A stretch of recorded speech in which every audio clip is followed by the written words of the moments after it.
नमस्कार, मैं हाजिर हूं सलाम दक्कन में दक्कन की तमाम अहम खबरें लेकर। बुलेटिन का आगाज बेहद अहम खबर के साथ। कर्नाटक में गुज़िश्ता 2 हफ्ते से जारी सियासी घमासान अब खत्म होता नजर आ रहा है। बस कुछ ही देर बाद BJP leader BS Yediyurappa Raj Bhavan में सीएम ओहदे का हलफ लेने जा रहे हैं। गवर्नर वजुभाई वाला उन्हें वजीर आला ओहदे और राजदारी का हलफ दिलाने जा रहे हैं। देर रात आलाकमान से हरी झंडी मिलने के बाद आज सुबह येदियुरप्पा ने गवर्नर से मिलकर हुकूमत का दावा बनाने का पेश किया। ये सीधी तस्वीरें बेंगलुरु से इस वक्त आप अपने टीवी स्क्रीन पर देख रहे हैं। आपसे बस थोड़ी ही देर बाद हलफ बर्दारी तकरीब शुरू की जाएगी। आपको बता दें कि येदियुरप्पा ने इससे पहले कहा था कि क्योंकि वो पहले ही ऑपोजिशन के लीडर हैं, इसलिए एमएलए की मीटिंग बुलाने की भी कोई जरूरत नहीं है। दीगर वुज़रा को बाद में पार्टी क़यादत से बातचीत के बाद हलफ दिलाया जाएगा। येदियुरप्पा ने मजीद कहा कि वो हलफ बर्दारी तकरीब में शामिल होने के लिए एक्टिंग वजीर आला एचडी कुमारस्वामी और साबिक सीएम सिद्धारमैया को भी दावत भेजेंगे। सीधी तस्वीरें बेंगलुरु से इस वक्त आप देख रहे हैं। वाज़ेह है कि पार्टी के सीनियर लीडर जगदीश शेट्टार, अरविंद लिंबावली, मधुस्वामी, बसवराज मोम्मई और येदियुरप्पा के बेटे विजेंद्र समेत कर्नाटक बीजेपी के कई लीडरान जुमेरात को दिल्ली गए थे। बीजेपी सदर से मुलाकात के दौरान उन्होंने हुकूमत साजी पर चर्चा की थी। तो तस्वीरें सीधे आप बेंगलुरु से देख रहे हैं इस वक्त। I met governor to form the government and take oath as Chief Minister of Karnataka. And he has given a letter, he has agreed. Today by 6 to 6:15, I am going to take oath as Chief Minister of Karnataka. For that, governor also agreed. वहीं नई हुकूमत की तश्कील की खबर मिलते ही BJP हामियों में खुशी की लहर दौड़ गई। पार्टी कारकुनान जगह जगह जश्न मनाते नजर आए। येदियुरप्पा के घर के बाहर लोगों ने जमकर नारेबाजी की। इस मौके पर उन्होंने कहा कि 14 साल बाद रियासत को एक बेहतरीन हुकूमत मिलने जा रही है। वहीं बीजेपी की हुकूमत साजी को हरी झंडी मिलने पर कांग्रेस ने गवर्नर के फैसले पर सवाल उठाया है। पार्टी का कहना है कि 225 अरकान वाली असेंबली में 3 को नाअहल करार देने के बाद 222 अरकान बचते हैं और अक्सरियत के लिए किसी को 112 एमएलए की जरूरत है, जबकि गवर्नर ने 105 एमएलए वाली पार्टी को हुकूमत बनाने का दावा कैसे दिया। गवर्नर के फैसले को गैर आईनी बताते हुए कांग्रेस ने फैसले की मुखालफत की है। इस मौके पर उन्होंने बागियों की सियासी मुस्तकबिल पर भी सवाल उठाए। कांग्रेस का कहना है कि आज भी बीजेपी के पास अक्सरियत नहीं है, लेकिन वो सही वक्त का इंतजार करेंगे। इससे पहले कल शाम को assembly speaker KR Ramesh Kumar ने 3 एमएलए को नाअहल करार दिया था। स्पीकर ने उनके 6 साल इंतखाब लड़ने पर भी रोक लगा दी है। हालांकि बीजेपी ने इशारा किया है कि मुतासिर एमएलए सुप्रीम कोर्ट जा सकते हैं। कुमारस्वामी सरकार गिरने के 2 दिन बाद कार्रवाई करते हुए स्पीकर ने अपना फैसला सुनाया। नाअहल करार दिए गए एमएलए में रमेश ए जारकीहोली, महेश कुमथल्ली और आर शंकर शामिल हैं। इस मौके पर स्पीकर ने कहा कि वो अपने खुसूसी इख्तियार का इस्तेमाल करेंगे। सुप्रीम कोर्ट ने उन पर जो भरोसा दिखाया है वो उसे बरकरार रखेंगे। उन्हें अभी और बचे हुए 14 बागी एमएलए पर फैसला करना है, जिसके लिए उन्होंने कहा कि अब उन्हें भी मिलने का वक्त गंवा दिया है।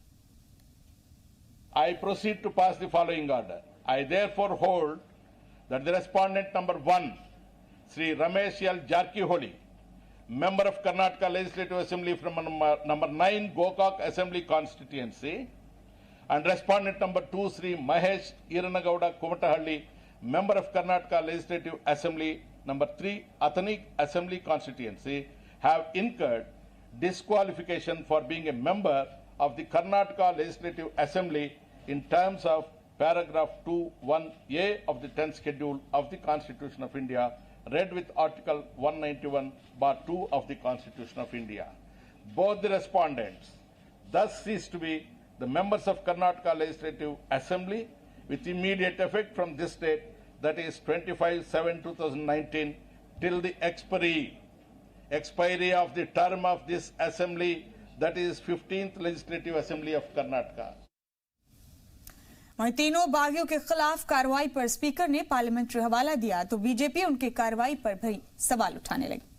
That happens only in case of an election petition filed under People's Representation Act alleging corrupt practices on a returned candidate, and if the corrupt practices alleged against the returned candidate, that is the man who is elected, or proved, then the penalty would be he cannot seek an election for 2 successive terms. They will say 6 years. The term of the assembly is for 5 years. When he says 6 years, for 2 successive terms, you cannot. Suspension of the assembly or the invocation of the president's rule will have to be done. I don't know what the calculations or the thought process of the government of India is. I am not willing to speak about politics. In such an event, they will have to put the financial proposals before the parliament, and parliament has to approve it. That is the position of. और कर्नाटक के तमाम सियासी update देने के लिए बेंगलुरु से phone line पर हमारे साथ हमारे नुमाइंदे जयपाल शर्मा मौजूद हैं। उन्हीं का रुख करेंगे हम यहाँ पर। जयपाल, आखिरकार करीब 2 हफ्तों से चले आ रहा कर्नाटक का सियासी बुहरान अब इख्तिताम पजीर होने वाला है। आखिरकार येदियुरप्पा कर्नाटक के सीएम ओहदे का हलफ लेने जा रहे हैं। आपसे थोड़ी देर बाद सीधे हमारे साथ जुड़े हमारे नुमाइंदे जयपाल। जी जयपाल।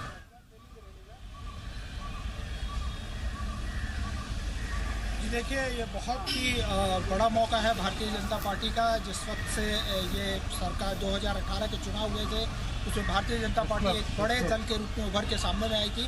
हालांकि उसको एक बार सरकार बनाने का मौका मिला जरूर था, लेकिन वो अपना बहुमत साबित नहीं कर पाए।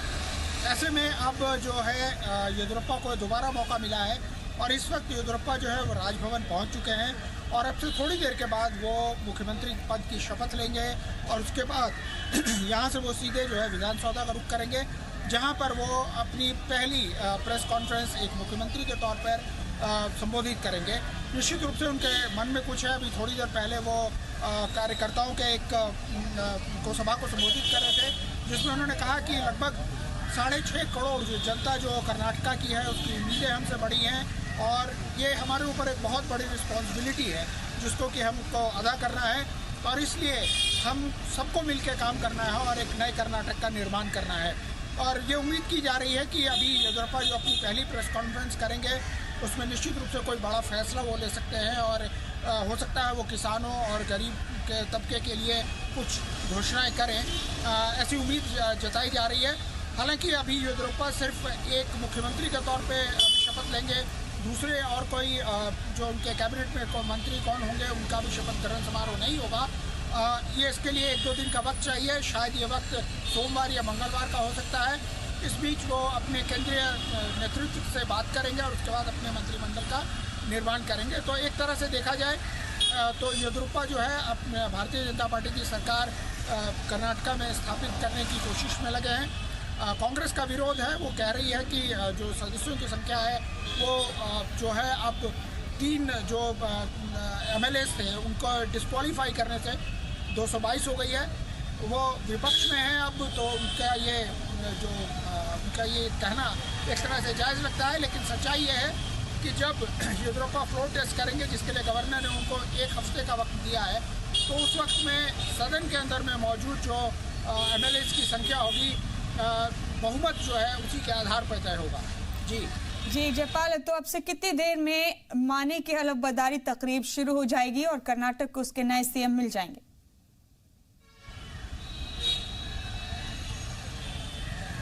जी देखिए, सारी तैयारियां पूरी हो चुकी हैं। 6 से 6:15 के बीच का वक्त है और अब येदियुरप्पा वहां पहुंच गए हैं। वहां पर भारतीय जनता पार्टी के जो भी विधायक हैं वो पहुंच गए हैं। बाकी जिन लोगों को आमंत्रित किया गया था वो सभी लोग वहां पहुंच गए हैं। थोड़ी देर पहले SM कृष्णा भी वहां पहुंचे हैं और अब बस इंतज़ार है राज्यपाल का। वो जैसे ही आएंगे और उसके साथ ही शपथ ग्रहण समारोह जो है वो शुरू हो जाएगा और उसका ये सिर्फ एक व्यक्ति का है तो इसमें कुल मेरे को लगता है 2 से 3 मिनट का वक्त लगेगा। येदियुरप्पा शपथ ले लेंगे, किसी भी क्षण ये प्रक्रिया शुरू हो सकती है। जयपाल, एक और चीज यहाँ पर हम मेंशन करना चाहेंगे, उस पर आपसे बात जरूर करना चाहेंगे। कांग्रेस ने स्पीकर के फैसले पर सवाल उठाए हैं। कांग्रेस ने कहा है कि अक्सरियत पे है बीजेपी, लेकिन इक्तदार नहीं है। ये 105 मेंबर हैं बीजेपी के पास, इसके बावजूद सरकार बनाने का दावा पेश करने के लिए कह दिया है स्पीकर ने उनसे। साथ ही साथ कांग्रेस का ये कहना है कि जब 112 चाहिए तो 105 में कैसे वो सरकार बनाने के काबिल हो रहे हैं। लेकिन कांग्रेस का कहना है कि हम सही वक्त का इंतजार करेंगे।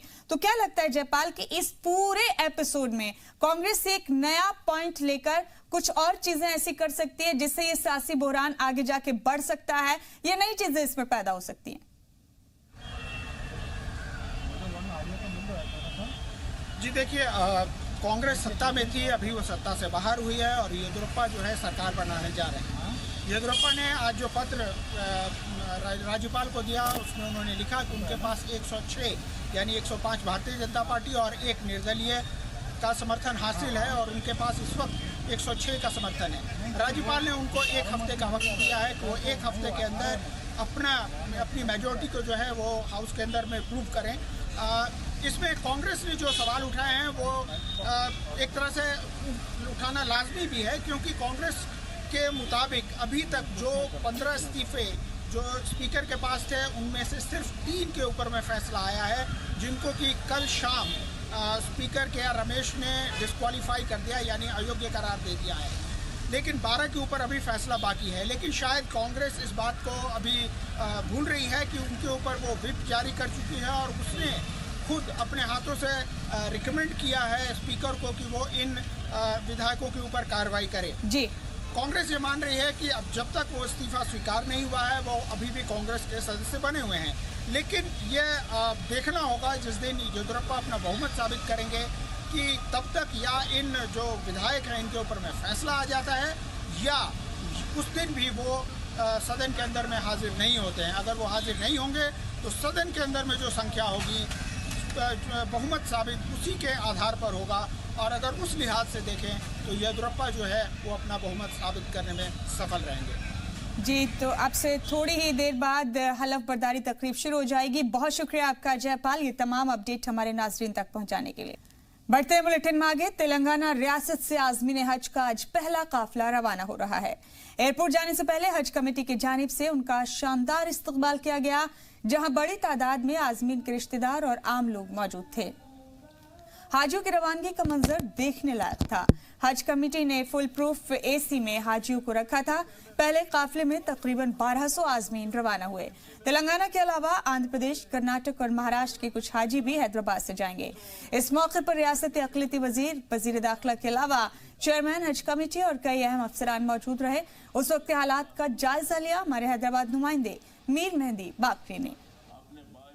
की हज को जाने वाली फ्लाइट के लिए इसमें मुसाफिर है, इसमें हाजी है जो ये पहली बस में निकल कर जा रहे हैं। अब यहाँ से ये एयरपोर्ट जाएंगे, वहाँ के बाद शाम में उनकी फ्लाइट मौजूद है। आपने देखा, मेरा कैमरामैन हुसैन आपको बताएंगे कि यहाँ पर इसको फ्लैग ऑफ कर दिया है। अक़लियती बहबूद के वजीर आला कब्बला, रियासती वजीर महमूद अली, चेयरमैन मसीउल्लाह खान, तमाम लोगों ने इस हाजियों को रवाना कर रहे हैं और यहाँ पर 29 रियासती जो हिंदुस्तान के उसमें ये पहले जगह है जहाँ पर इस तरीके से बड़े पैमाने पे इंतज़ाम किया जाता है कि बिल्कुल करीब और क्लोज व्यू हम आपको बता रहे हैं कि बस को अच्छी तरीके से सजाया गया है ताकि ये हाजियों को कोई अपने, आप देख सकते किस तरीके से रो रहे हैं लोग अपने लोगों को विदा करने में। इस समय छोटा हाजी भी आप देख सकते हैं कि ये तेलंगाना का पहली बस यहाँ से रवाना हो चुकी है। कैमरा हुसैन के साथ मैं मीर मेहंदी अली बाकरी, हज हाउस, हैदराबाद।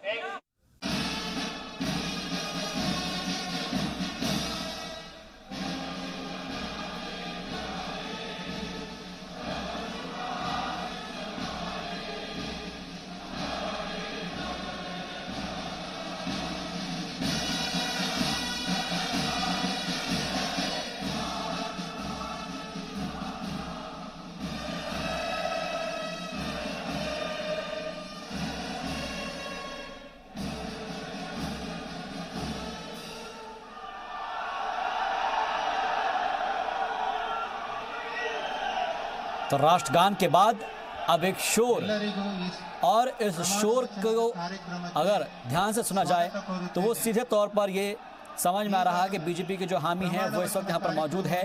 गवर्नर वजूभाई वाला पहुँचे हैं और जिस तरीके से देर रात जैसे ही आला कमान से हरी झंडी मिली, उसके बाद आज सुबह येदियुरप्पा ने गवर्नर से मिलकर हुकूमत बनाने का दावा पेश कर दिया। और आज शाम को ही जिस तरीके से कहा जा रहा था कि हलफ दिलाने की उन्होंने अपील की थी और उसको जब मंजूर किया गया तो उसके बाद जो तस्वीरें हैं वो आपके सामने है, जो नज़ारा है, क्योंकि गुज़िश्ता 2 हफ्ते से ये घमासान जारी था। और देखिएगा येदियुरप्पा बढ़ते हुए हाथ जोड़कर सब लोगों का अभिवादन करते हुए और निकलते हुए वहाँ से हलफ बर्दारी के लिए। ये वो ख़ास लम्हा है, क्योंकि जिस तरीके से सियासी घमासान मचा हुआ था पिछले 2 हफ्ते से, उसके बाद आज एक दोबारा से जो नई सरकार बनने जा रही है उसके लिए हलफ बर्दारी के लिए येदियुरप्पा की तस्वीरें।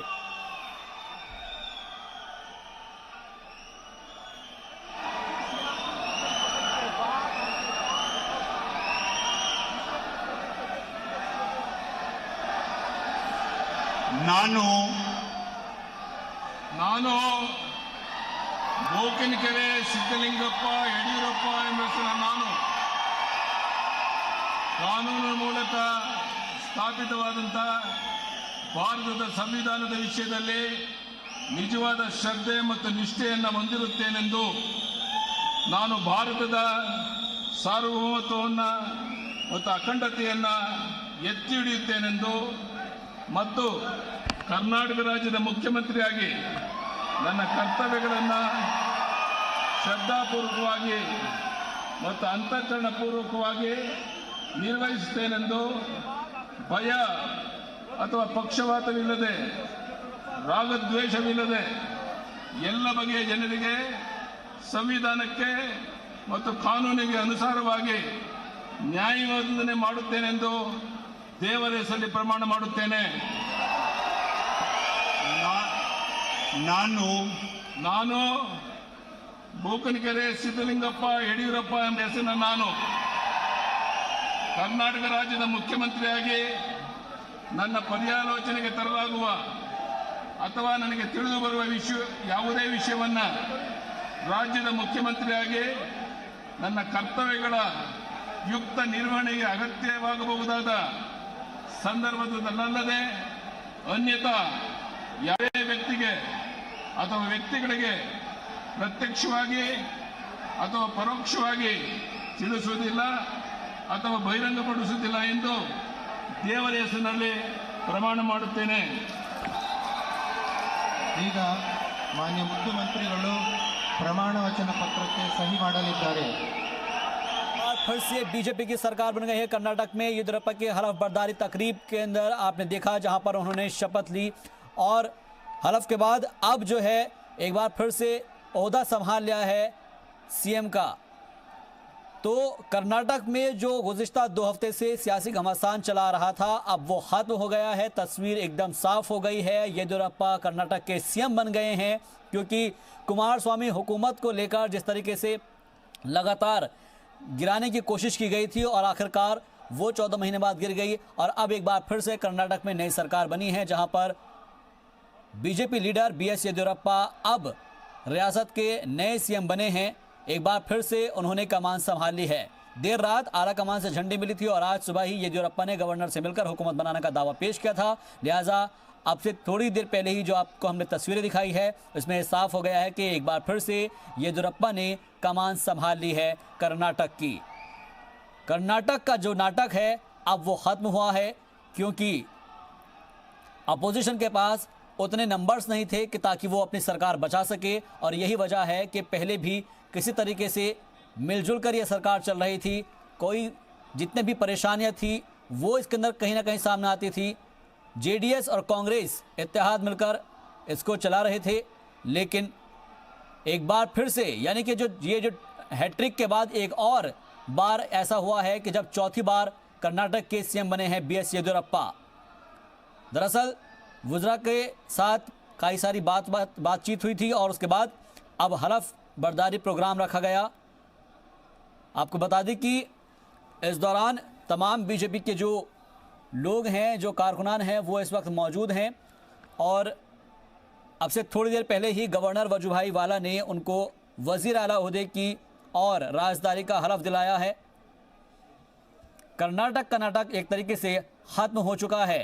एक बार फिर से बीजेपी की सरकार कर्नाटक में चौथी मर्तबा ऐसा है जबकि वो सीएम बने हैं बीएस येदियुरप्पा, और माननीय मुख्यमंत्री कोशिश ये की जा रही थी कि किसी तरीके से कुमारस्वामी अपनी हुकूमत को बचा ले, लेकिन ऐसा हो नहीं सका क्योंकि तमाम अरकान असेंबली ने कांग्रेस को छोड़कर बीजेपी ज्वाइन कर ली थी। और ये देखिएगा, ये सीधी तस्वीरें बताने के लिए काफ़ी है कि किस तरह का जोश है, उमंग है, उल्लास है। तमाम कारकुनान इस वक्त मौजूद है। ಈ ಕಾರ್ಯಕ್ರಮವನ್ನು ಮುಕ್ತಾಯಗೊಳಿಸಲು तो हलफ बर्दारी तकरीब की तस्वीरें सीधे आप देख पा रहे हैं।